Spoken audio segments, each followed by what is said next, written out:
very tough-minded, probably a more physical group than we anticipated. These early games are hard. You don't have as much information as you would like, and it became a little bit of a matchup game in the second half. They went smaller, and we stayed bigger. And obviously, Ian, I thought, was a major factor for us, and he got off to a good start, 3 for 3 in the first half, and Ed switched and tried to go small with his 4-man at the 5 and 4 guards, and obviously that really stresses you with 3-point shooting everywhere. And I mean, the kid Ash, we knew he could shoot. He was 7 for 10 in an exhibition, but my God, he was throwing in 28-footers, 30-footers. I mean, a couple of those were amazing shots.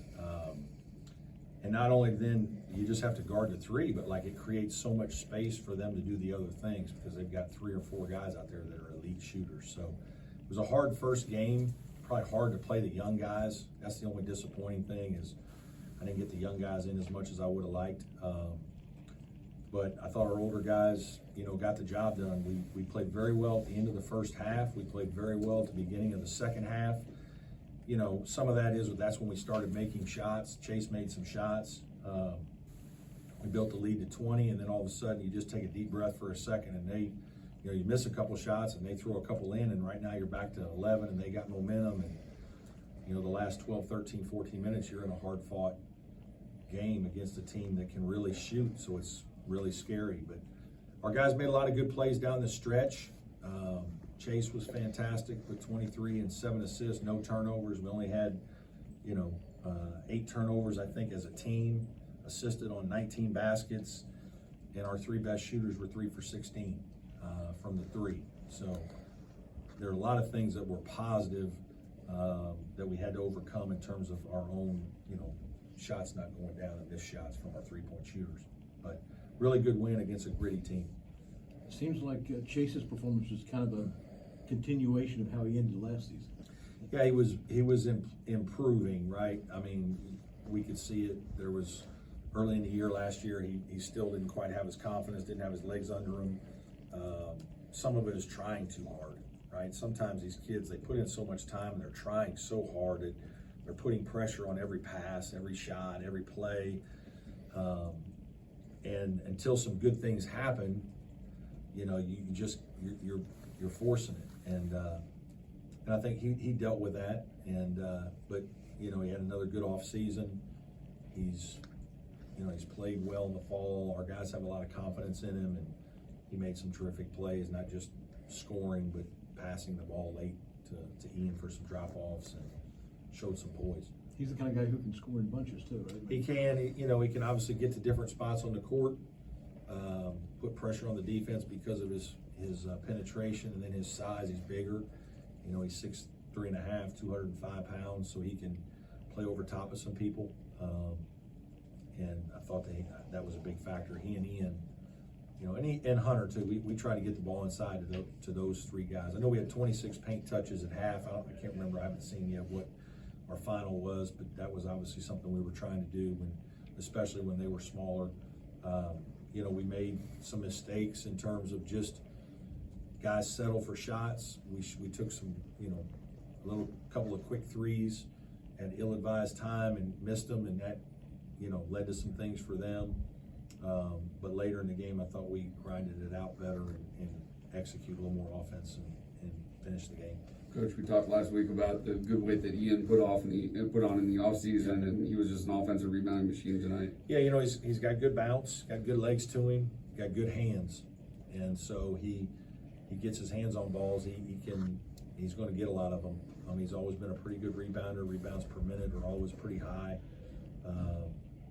And this was a hard game. Ben, because they went small in the second half, we really couldn't get him in there as much, and he just had to kind of gut it out. And thankfully he played very well, was up to the challenge. Again, I thought it was a little chess match when they went small, and we had to decide, are we going to put Hunter at the 5? What are we going to do?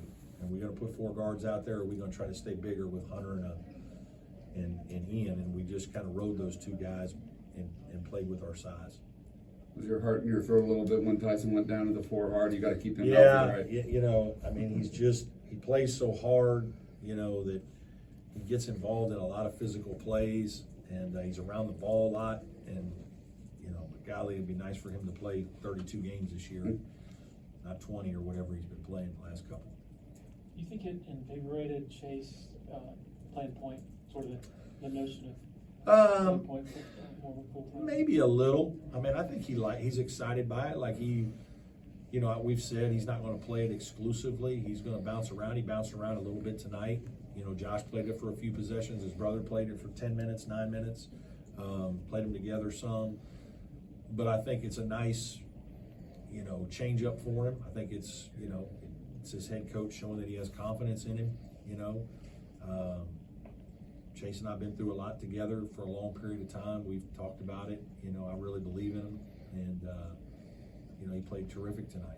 I'm really happy for him because he's one of those guys we've talked about last year, just showing grit, right? Just passion and perseverance toward a long-term goal, sustaining, hanging in there, not giving in, and he's really worked, and you want good things to happen for people like that.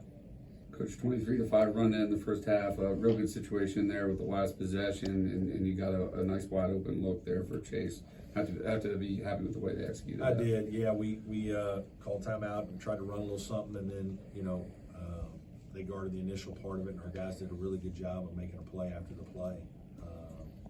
And that's what a lot of this comes down to. Coaches do a lot, but really your players have to make a lot of plays in these games on their own. And we had to make plays on both ends because of the way they put pressure on you with their offense.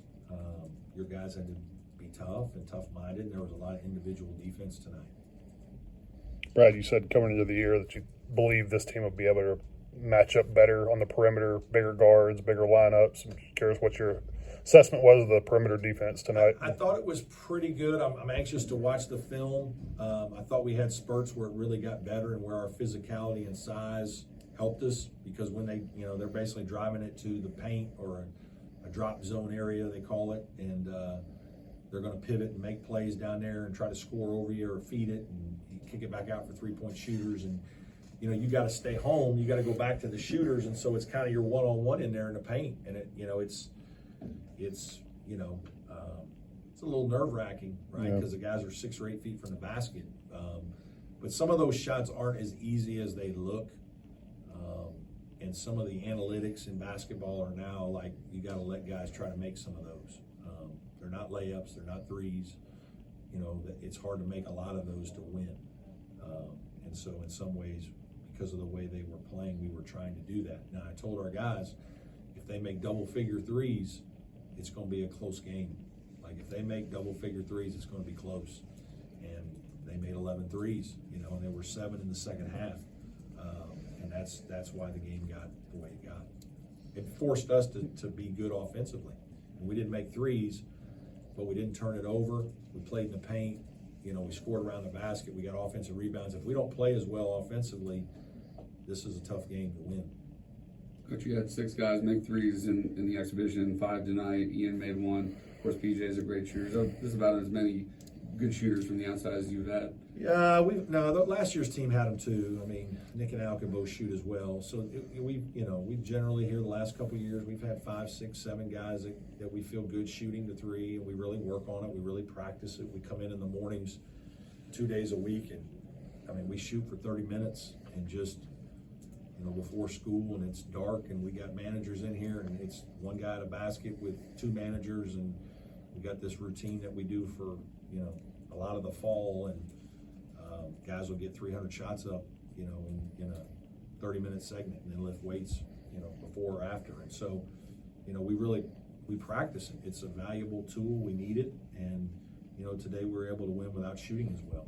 Ian said he's better from the outside than he is in the paint. Would you agree with that?